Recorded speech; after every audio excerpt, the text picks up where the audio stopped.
Marcus Reynolds stood at the floor-to-ceiling windows of his penthouse suite at the Four Seasons Boston, absently swirling a glass of 30-year-old scotch. The city lights sparkled below like scattered diamonds, but his mind was elsewhere. Another successful merger, another billion-dollar deal closed, yet the victory felt hollow. At 42, he had everything money could buy, but the emptiness that had haunted him for the past 7 years seemed to grow deeper with each passing day. The soft ping of his phone drew his attention. Another message from his board of directors, congratulating him on the latest acquisition. Marcus set down his drink and straightened his custom Tom Ford suit. The hotel's renowned restaurant, Saltwater, was waiting. At least he could enjoy a quiet dinner before tomorrow's press conference. The elevator ride down was silent, save for the gentle hum of machinery. Marcus checked his reflection in the polished brass walls, silver threading through his dark hair at the temples, stress lines etched around his eyes despite his regular spa treatments. 7 years of throwing himself into work had aged him, but it was better than dwelling on what he'd lost. The maitre d' recognized him immediately, guiding him to his usual private corner table with a sweeping view of the Boston Public Garden. "Your usual Bordeaux, Mr. Reynolds?" Marcus nodded, scanning the evening's menu without really seeing it. That's when he heard it, a laugh that stopped time itself. A sound from his past that he tried so hard to forget.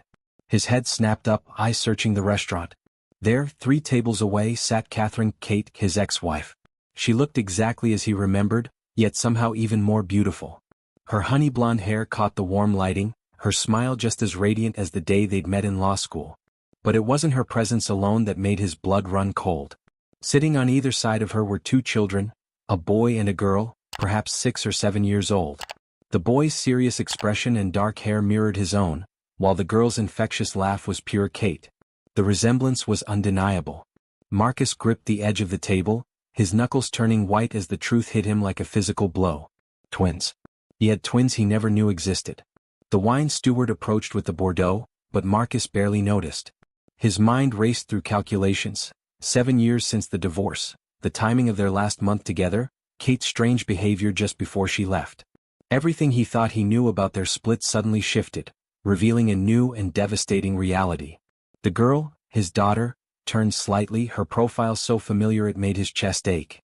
Then the boy looked up, his eyes meeting Marcus's across the restaurant.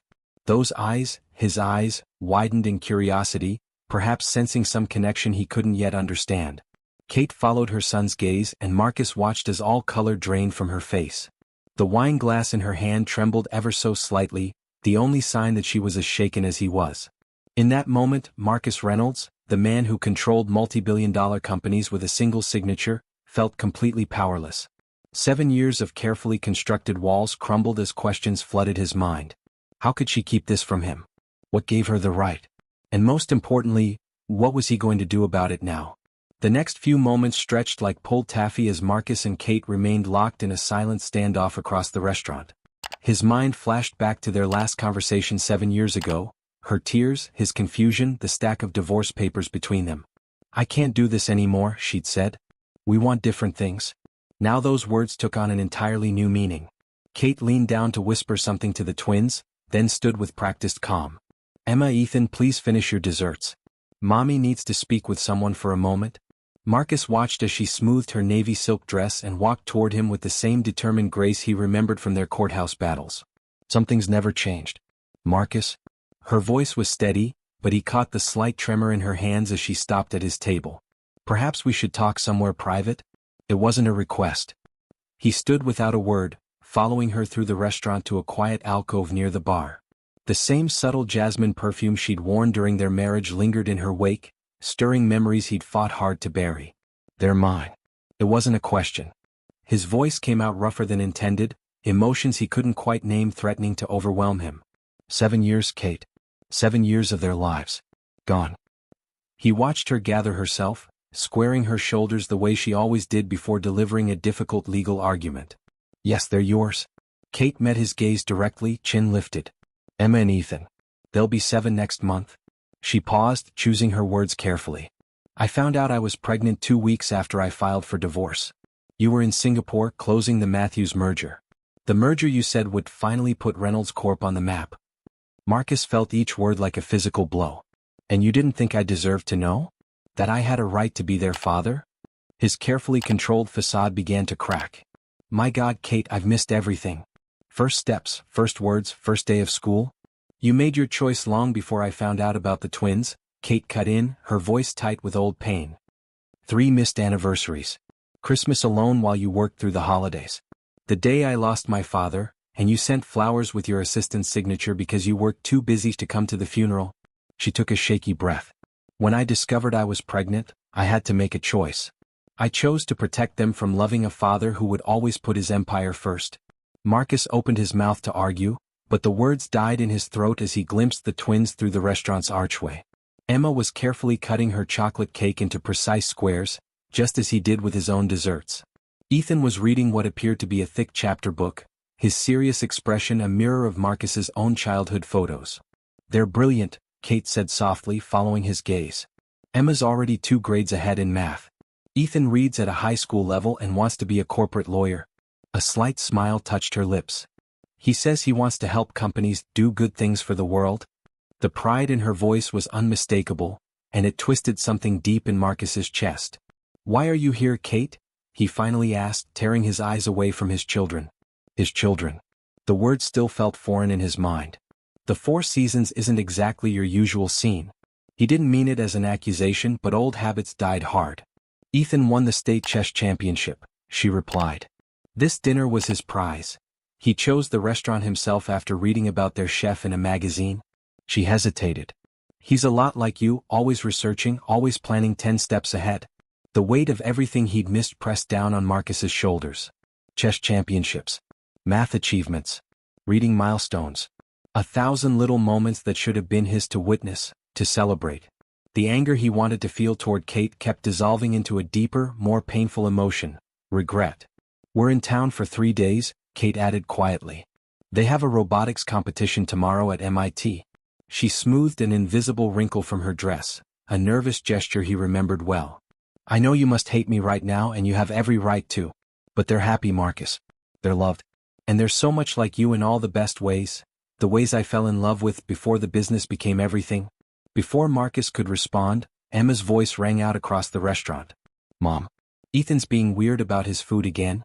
The familiar exasperation in her tone, so reminiscent of Kate's, made his heart clench. Kate closed her eyes briefly, and he could see the internal debate playing across her features. Go, he said quietly. But this conversation isn't over. Kate nodded, already turning back toward their table.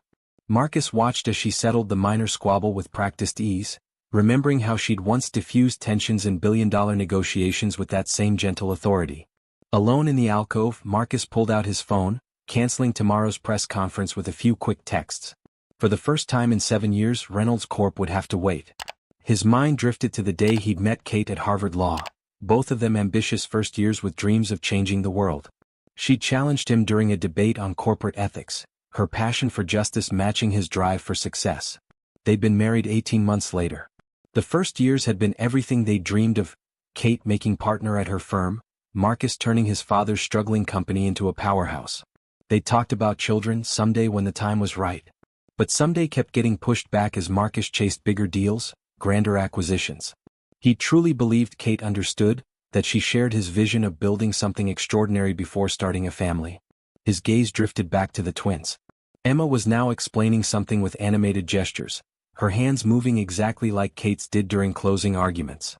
Ethan listened intently, occasionally nodding as he meticulously arranged his napkin, a habit Marcus recognized from his own childhood need for order. A memory surfaced, sharp and painful. Kate, standing in his office doorway late one night, dressed for the anniversary dinner he'd forgotten. I don't want to be a footnote in the story of your success, Marcus, she'd said. He'd promised to make it up to her, already turning back to his computer screen. 2 months later, she'd filed for divorce. Marcus pulled up his calendar app, scanning through years of meetings, deals, and acquisitions. How many of these supposedly crucial moments would he now trade for first steps, first words, first everything? The irony wasn't lost on him. He'd spent 7 years building an empire for children he didn't know existed. Kate's voice drifted over, explaining something about polynomial equations to Emma. The same patient tone she'd used years ago, helping him prepare for the bar exam. Marcus watched as Ethan pulled out a small notebook, jotting something down with intense concentration. The boy's posture, the way he gripped his pen, It was like looking at a mirror into his own past. His phone buzzed again, the board requesting confirmation about tomorrow's announcement. For the first time in his career, Marcus Reynolds, the man known for always being reachable, switched off his phone. The empire could wait. He had 7 years of fatherhood to catch up on, if Kate and the twins would let him. Standing in that quiet alcove, watching his newfound family, Marcus finally understood what Kate had meant about different things.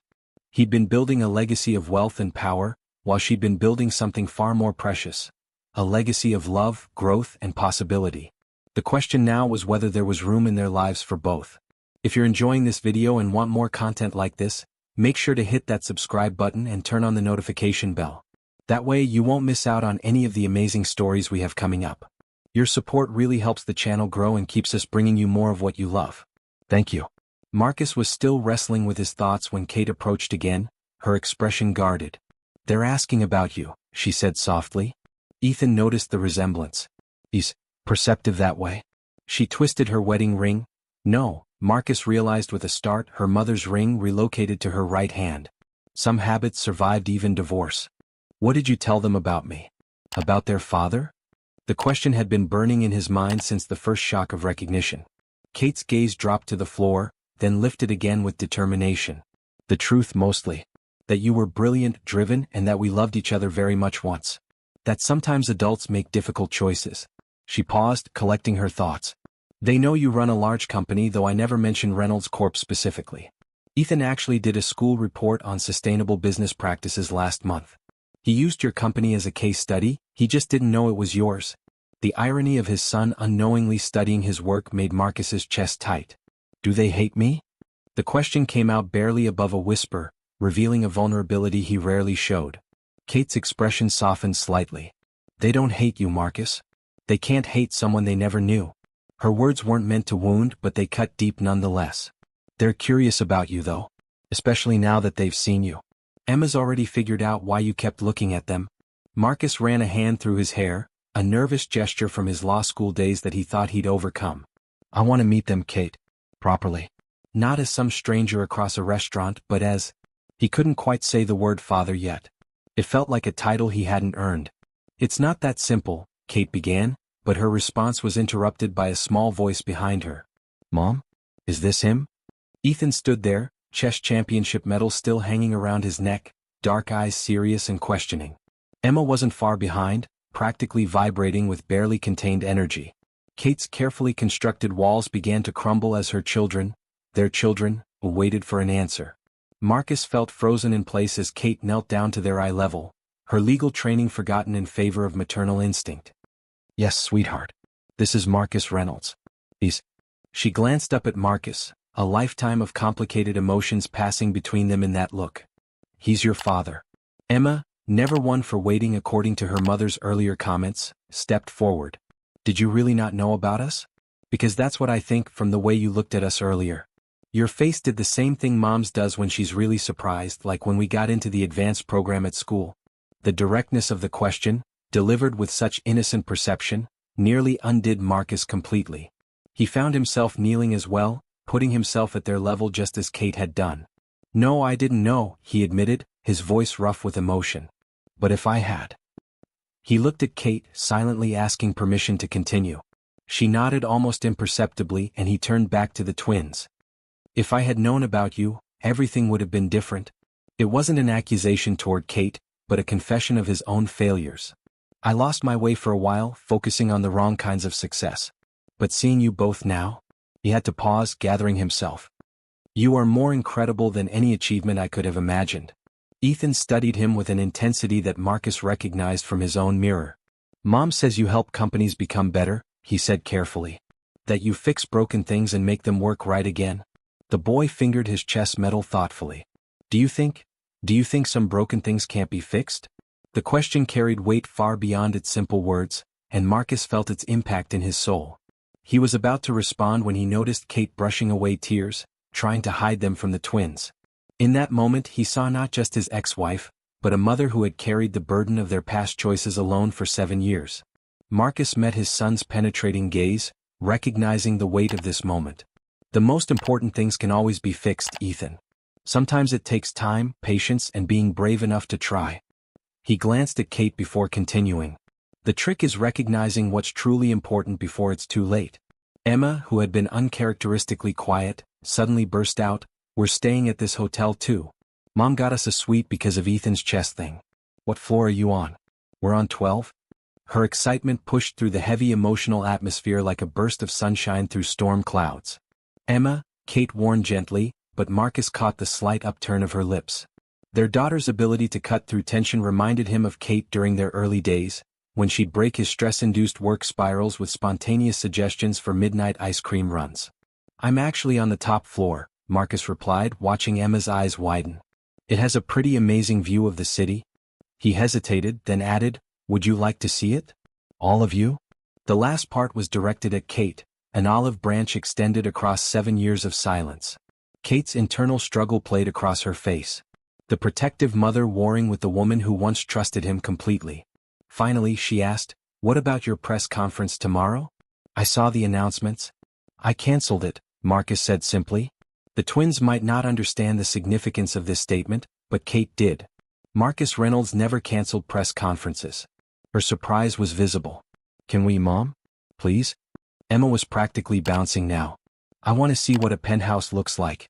And Ethan can show him his chess strategies. Righty?" She nudged her brother, who had been quietly observing the entire exchange. Ethan looked up at Marcus with cautious hope. "Do you play chess?" The question carried more weight than its simple words suggested. Marcus remembered his own father teaching him the game, one of the few positive memories from a childhood dominated by business lessons. "I used to play quite a bit," Marcus admitted, "though I'm probably rusty now. I'd love to learn some of your strategies."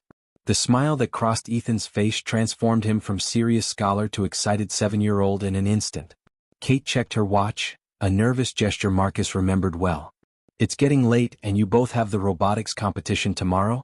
She trailed off as twin expressions of disappointment faced her.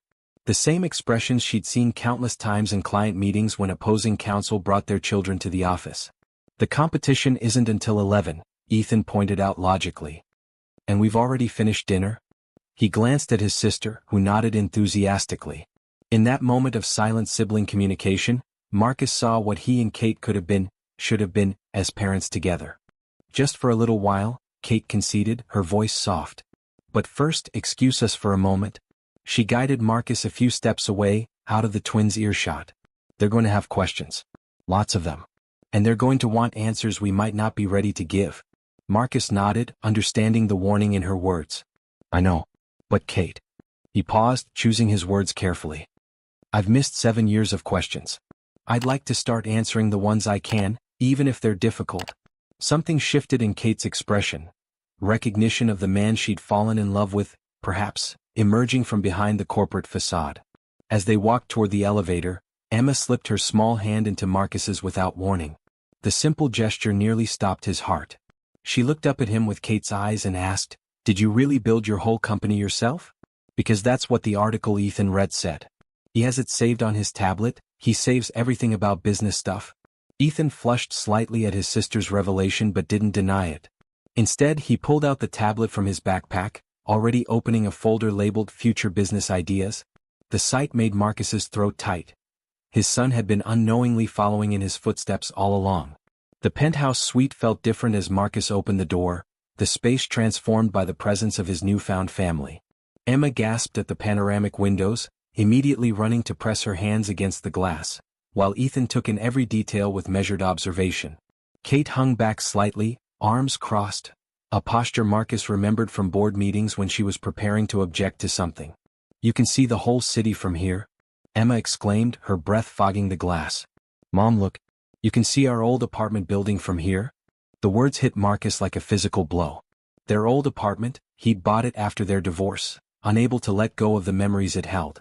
He hadn't known Kate and the twins had lived so close. Ethan had already settled at the chess table by the window, methodically setting up pieces with precise movements. "This is a really nice set," he commented, running his fingers over the hand-carved marble pieces. "The knights are different from tournament standard though." "It was my father's," Marcus explained, moving to join him. "He taught me to play on this set." The memory of those rare peaceful moments with his father surfaced. One of the few times the demanding James Reynolds had shown patience rather than criticism. Kate watched them from near the door, her expression a complex mixture of emotions. Marcus caught her eye, silently acknowledging the weight of this moment. Their son was sitting at the same chess table where Marcus had spent countless hours plotting business strategies, but instead of corporate takeovers, it would now witness a father-son connection 7 years delayed. "Mom says you work too much," Emma announced suddenly, still pressed against the window. "She told Aunt Sarah that's why you didn't know about us. But my friend Madison's dad works a lot too, and he still comes to her recitals." The innocent observation carried the weight of years of unspoken questions. Marcus felt Kate tense across the room, but before she could intervene he responded honestly. "Your mom was right. I did work too much. I thought I was building something important, but I missed what was truly valuable." He looked directly at Kate as he continued, "Some people learn their lessons too late. I'm hoping I'm not one of them." Ethan had finished setting up the chess pieces, each one perfectly aligned. "Want to play?" he asked quietly. "I can show you the strategy one used to win the championship." The olive branch was offered with such simple dignity that Marcus had to swallow hard before responding. "I'd be honored," he said, taking the seat opposite his son. "But first, I'd like to hear about this robotics competition tomorrow. Both of you are competing?" The question drew Emma back from the window, her excitement palpable. "We built a search and rescue robot," she exclaimed, dropping onto the plush sofa beside Kate. "Ethan did the programming and I designed the mechanical arms. It can climb stairs and everything." Her pride was contagious, drawing a smile even from Kate. "They've been working on it for months," Kate added softly. "The competition is part of MIT's Young Innovators program." The pride in her voice was unmistakable, and Marcus felt another pang of regret for all the moments he'd missed. As Ethan began explaining his opening chess strategy, Marcus noticed Emma pulling something from her backpack, a well-worn notebook covered in mechanical drawings.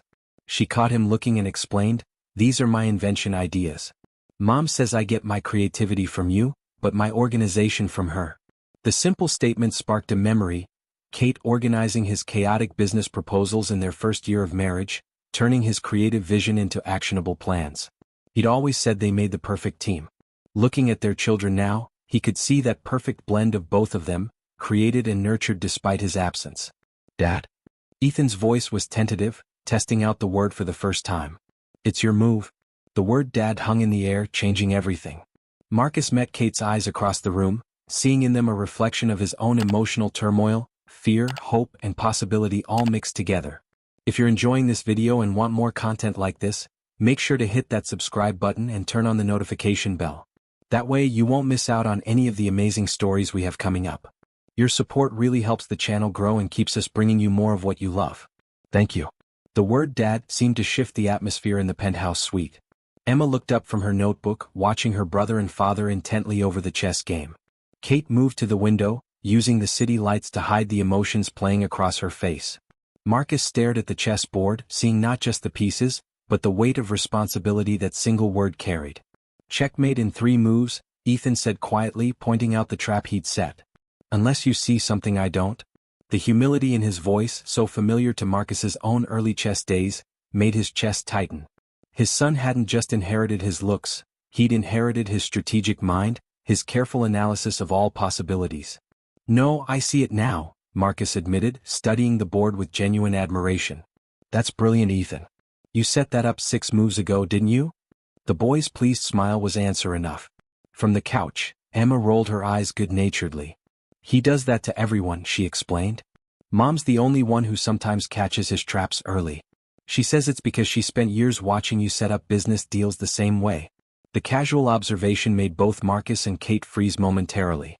Kate recovered first, moving from the window to sit beside Emma. "It's getting late," she said softly, though without the immediate insistence of earlier. "You both need rest before tomorrow's competition." But Emma was already pulling out her tablet, eager to show Marcus her robot designs. "Just 5 more minutes?" she pleaded, her expression so similar to Kate's persuasive courtroom face that Marcus had to suppress a smile. "I want to show Dad my servo motor modifications." The word dad fell from her lips naturally, as if she'd been saying it all her life. Kate's resistance visibly wavered. She looked at Marcus, something vulnerable crossing her features. "They've never stayed up this late before a competition," she said, but her tone held a question rather than a statement. "I could come tomorrow," Marcus offered carefully. "To the competition. If that's all right." He kept his voice neutral, but his heart raced at the possibility. I'd like to see this robot in action. Ethan, who had been quietly resetting the chess pieces, looked up sharply. Really? You'd come? The hope in his voice made Marcus realize how much his casual offer meant. But, what about your company? Mom says you have important meetings every day. Marcus moved from the chess table to kneel in front of his son. Ethan, look at me. He waited until those serious dark eyes met his. Nothing, no meeting, no deal, no company, is more important than being there tomorrow. I've missed too much already. I don't want to miss anything else. You promise? Emma's voice joined in, suddenly serious. Because Madison's dad always promises to come to stuff too, but he mostly sends his assistant instead. The hurt in her voice, even on behalf of a friend, reflected a fear Marcus needed to address. He turned to include her in his gaze. I promise. And Emma? He waited until she looked at him. I don't break my promises. Not anymore. The last part was directed at Kate, who was watching the exchange with glistening eyes. The competition starts at 11, Kate said finally. MIT's Johnson Athletic Center. They'll be in the junior division. She paused, then added quietly, their team is called Double Trouble Robotics. The name brought a smile to Marcus's face. It suited them perfectly. As Kate gathered the twins' things, Marcus noticed Ethan carefully folding a piece of paper and slipping it into his pocket. What's that? He asked gently. Ethan hesitated, then pulled it back out. It was the article about Reynolds Corp., creased from repeated folding and unfolding. I've had it since last year, he admitted. I liked reading about how you turned the company around, made it better. I didn't know you were, But I thought maybe someday I could do something like that too. The confession, delivered with such earnest hope, made Marcus realize that while he'd been building a corporate legacy, his son had been quietly aspiring to follow in his footsteps. As the twins gathered their things, Emma's tablet slipped from her hands, clattering to the floor. The screen lit up, revealing a background photo that made Marcus's breath catch. A younger version of himself and Kate at their law school graduation, both beaming at the camera. Emma quickly snatched up the tablet, but the moment hung in the air. I found it online, she explained, suddenly shy. When I was looking up Dad's company. Mom has the same picture in her desk drawer at home. I saw her looking at it sometimes. Kate's sharp intake of breath confirmed the truth of their daughter's words. Marcus remembered that day clearly, both of them full of dreams and promises, before corporate ambition and missed anniversaries eroded their foundation. Kate had been the one to snap the selfie, laughing as she pulled him close. We were so young, he said softly, the words meant more for Kate than the twins. Mom says that's when you were happiest, Ethan observed, his perception cutting through the nostalgia. Before the company got really big. He paused, then added with startling insight, is that why you work so much? To try to feel that happy again? The question hit Marcus like a physical blow. Out of the mouths of babes, indeed. He saw Kate move to interrupt, to protect him from their son's inadvertent psychological precision, but he held up a hand. It's okay, he told her, then turned to Ethan. Sometimes adults try to find happiness in the wrong places. Success isn't the same thing as happiness. That's a lesson I learned too late. Emma, sensing the heaviness in the room, did what she apparently did best, lighten the mood. Well, you found us now. And we're way better than some boring old company, right? Her hopeful smile was pure Kate, and it melted something frozen in Marcus's chest. Yes, you are, he agreed, his voice rough with emotion. You both are. He looked at Kate, seeing in her eyes the same understanding. Their children were the best of both of them, the dreams they'd once shared made flesh. I have a meeting room reserved at MIT tomorrow morning, Kate said suddenly, surprising everyone. For the kids to do final robot testing before the competition. If you wanted to. She trailed off, the invitation hanging in the air. What time? Marcus was already reaching for his phone, ready to clear his entire schedule if needed. 8 a.m. Though that's probably too early with your schedule. I'll be there, he interrupted. I want to see everything. The testing, the competition, all of it. He looked at the twins, who were watching this exchange with barely contained excitement. If that's okay with you too? Yes. Emma bounced on her toes. You can help us calibrate the servo motors. I read that your company does something with precision engineering and I've been having trouble with the arm rotation calculations. Emma, Kate cut in gently, breathe, sweetheart. But she was smiling, a real smile that reached her eyes. It was an expression Marcus hadn't seen in 7 years, and it made him realize how much he'd missed it. Ethan, ever the practical one, was already pulling out his competition notebook. We should show you the basic robot functions tonight so you'll understand what you're seeing tomorrow. It's a really complex system. He stopped, suddenly uncertain. Unless you're too busy? The question carried echoes of every time Marcus had been too busy before, for Kate, for family, for anything but work. But that was the old Marcus. The man standing in this penthouse suite, surrounded by the family he'd never known he had, was someone different. I have all the time in the world, he said firmly, sitting down beside his son. He caught Kate's eye as he did so, seeing in her expression a mix of caution and hope. They had a long way to go, years of hurt to address, but this moment, watching Ethan's face light up as he opened his notebook, hearing Emma's excited chatter about servo motors, felt like the beginning of something precious. As the twins became absorbed in explaining their robot's features, Kate moved to the penthouse's kitchen area, her lawyer's instincts for observation taking in every detail. The empty coffee cups, the untouched room service menu, the laptop surrounded by contract papers, evidence of Marcus's solitary life. He'd noticed her looking and followed, leaving Emma and Ethan engrossed in their technical discussion. "You haven't changed," Kate said softly, picking up one of the coffee cups. Still running on caffeine and determination. But there was no bite to her words, just a gentle recognition of familiar habits. "Some things have changed," Marcus replied, watching their children huddle over Ethan's notebook. "Kate, I need you to know, if I had any idea." He trailed off as she held up a hand. "I know," she said simply. "I see it in your face every time you look at them. That's the Marcus I remember from law school. The one who cared about more than just the next big deal." She set the cup down carefully. "But I need you to understand something too." He waited as she gathered her thoughts, recognizing her pre-argument ritual from their courtroom days. "If you're going to be in their lives, and I can see now that keeping you out would do more harm than good, it has to be all in. No sending assistants to school events, no checking emails during family dinners, no missing birthdays for board meetings. Like I did with you," he acknowledged quietly. The pain of their past mistakes hung between them like a tangible thing. "They're already so much like you," Kate continued, her voice thick with emotion. "Ethan with his strategic mind, Emma with her innovative spirit. I see you in them every day and it terrifies me because I remember how that brilliant focus of yours turned into obsession. They deserve better than that." From the living room, Emma's voice rose with excitement. "Dad! Come look at this modification I designed." The word "dad" still sent a jolt through both of them. Marcus met Kate's eyes, letting her see his complete sincerity. "I'm not the same man who chose a merger over your father's funeral," he said quietly. "Seeing them tonight, seeing what I've missed, it's changed everything. The company, the deals, the empire I thought I was building. None of it means anything compared to this." Kate studied him for a long moment, years of legal training analyzing his every expression. "Prove it," she finally said. "Not to me, to them. Show up tomorrow. Be present. Be the father they deserve." "I will be," he promised. Then with a slight smile, "though I might need some coaching.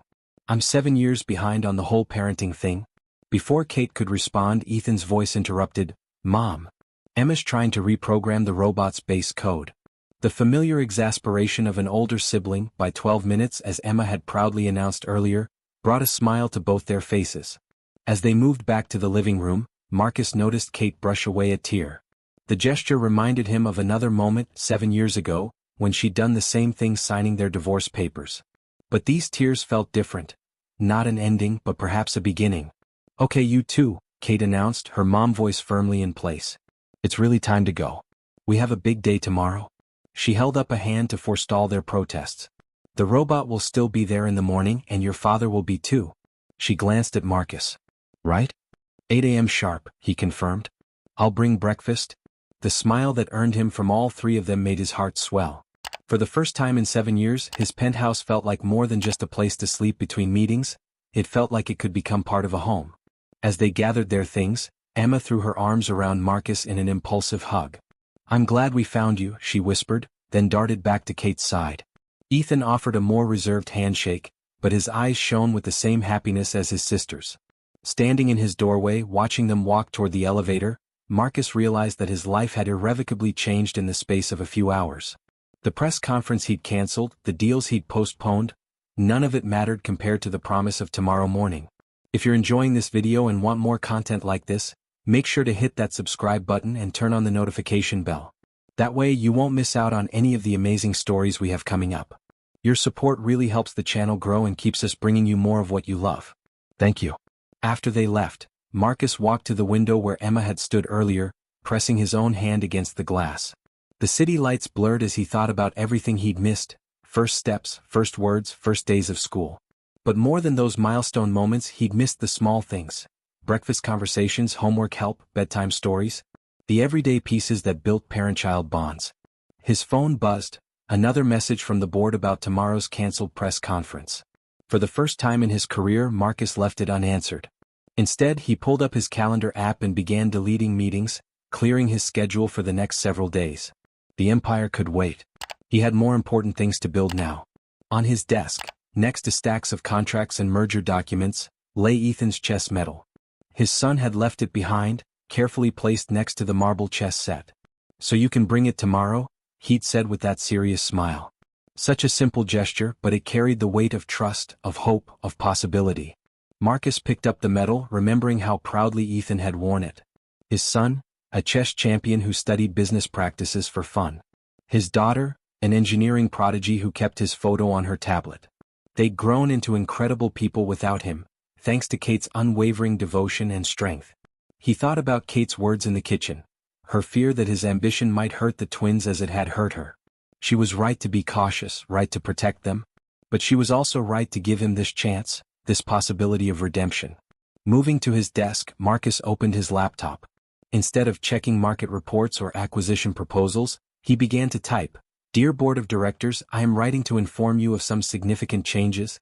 The words flowed easily as he outlined his decision to step back from day-to-day operations, to delegate more responsibility, to prioritize what truly mattered. As he finished the email, Marcus noticed his reflection in the window, the same silver threading through his hair, the same stress lines around his eyes, but something was different. The weight of endless ambition, of never feeling successful enough, had lifted.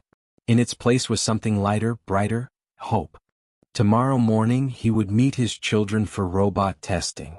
He would watch them compete, cheer for their achievements, be the father they deserved. And maybe, just maybe, he and Kate could find a way to heal old wounds, to build something new from the ashes of what they'd lost. Success, Marcus realized, wasn't measured in merger deals or stock prices. It wasn't found in penthouse suites or press conferences. True success was in Emma's enthusiastic hug, in Ethan's careful chess moves, in Kate's willingness to give him a second chance. It was in the small moments, the shared smiles, the possibility of tomorrow. The night was growing late, but Marcus remained at the window watching the city below. Somewhere out there, his children were probably getting ready for bed, excited about tomorrow's competition. His family, the word felt both foreign and perfectly right.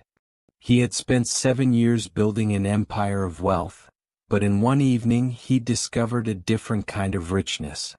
The kind that couldn't be measured in dollars or deals, but in the precious currency of love, trust, and second chances. Tomorrow would be a new beginning, not just for him but for all of them. Because in the end, life's greatest achievements aren't the ones that make headlines or stock prices soar. They're the moments we choose love over ambition, family over fortune, and the courage to admit our mistakes before it's too late. Sometimes the most important business deal of all is the one we make with our own heart. If you've enjoyed this story and would like to support the channel, consider using the Super Thanks button below. Your support helps us create more meaningful content like this and keeps these stories coming. And don't forget to subscribe, like, and share this video with others who might need this reminder about what truly matters in life. Together we can spread more stories that touch hearts and change lives. Thank you for being part of our journey.